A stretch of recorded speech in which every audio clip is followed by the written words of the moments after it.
to be with you. Oh my goodness. I am so excited to be here. My name is Pastor Carly, and my husband Mike is up here painting, and our precious girls, Lucy and Phoebe, are up here. Hi, girls. Good to see you. This idea of having everything under control felt really safe for me.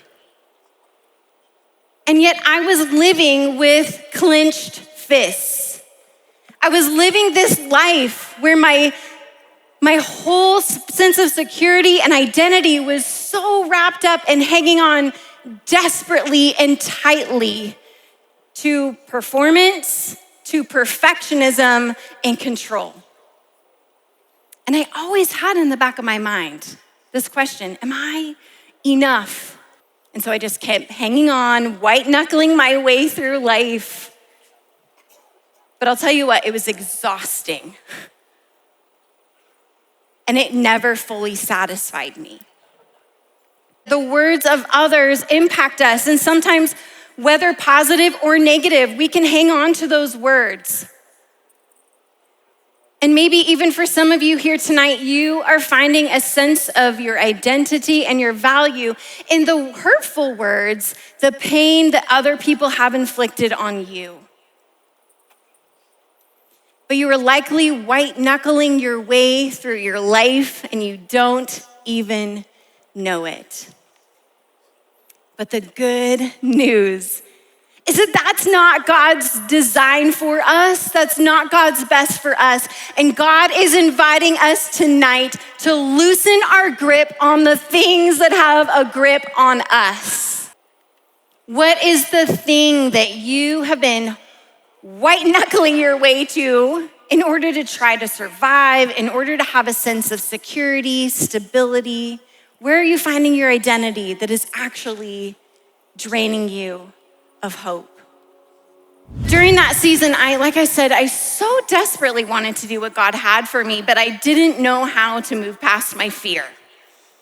And so I was praying all the time, constantly asking God to help me out of this pit of anxiety.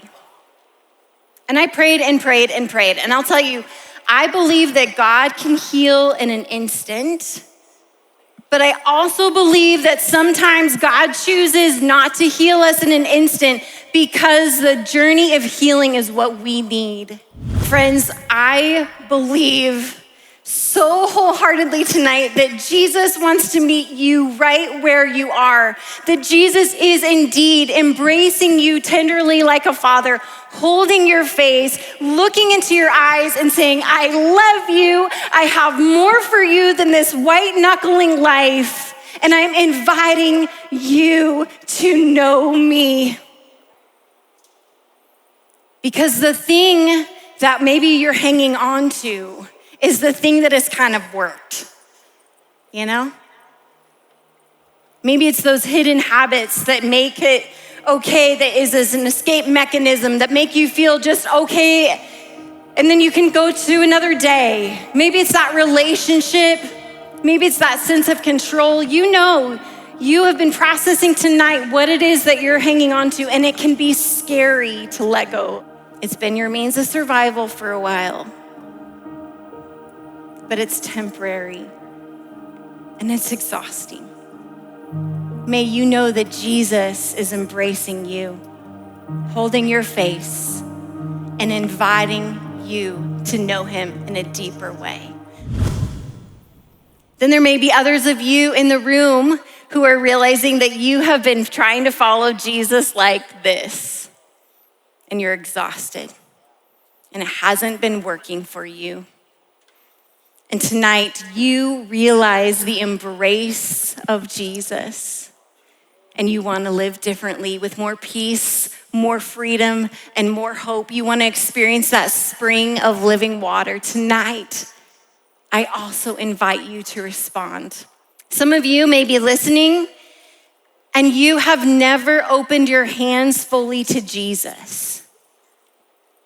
Maybe you have heard about this church thing. Maybe you came with a friend. Maybe you've even grown up in the church. but you've never fully let go of all of the other things and said yes to Jesus, I want you to lead my life. I want to respond to your invitation to relationship. And tonight, if that is you, know that Jesus is meeting you right where you are. He's not shaming you. He loves you. He has compassion for you, and he is inviting you to know him.